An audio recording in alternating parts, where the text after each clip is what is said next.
As you guys see, I got my werewolf hands back on because we've reached the finale of the Halloween movie marathon.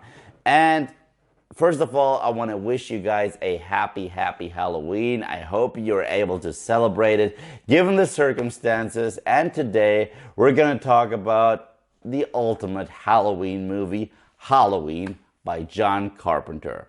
Now, Halloween is a classic among classics. The movie was shot on a budget of basically nothing. I think the movie had a budget of approximately $300,000 and it grossed like $7 million. It's one of the most profitable movies ever made. It was directed by the one and only John Carpenter. And John Carpenter directed the shit out of this movie. This is the mother of all serial killer films. What is this movie about? Well, the movie kicks off with a flashback. We see a first-person shot of a person brutally murdering a young girl.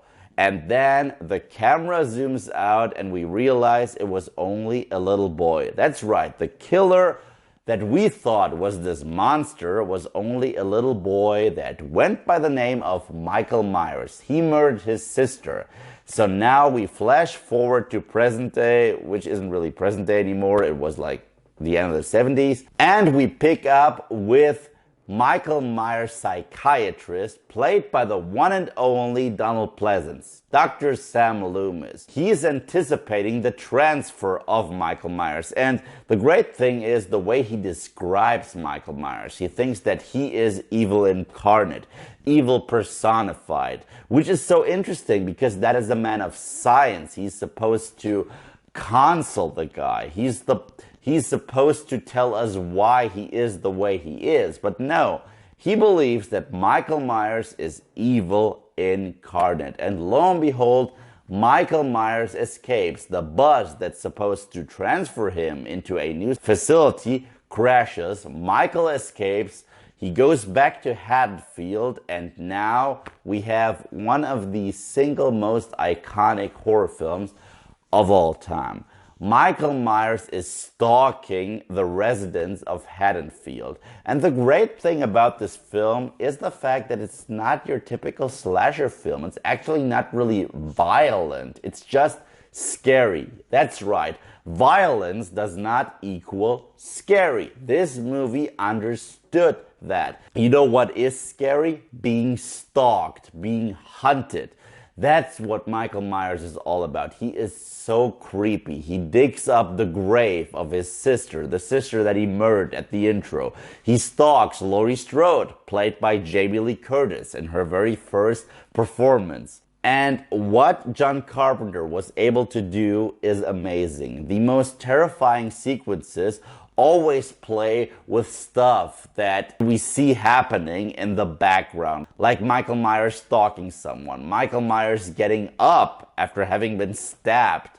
He is this ghostly, ghoulish figure. Performances, not all of them are great. I mean, Jamie Lee Curtis was surprisingly great for her age, and Donald Pleasance was the man. He is hands down the best actor in the film.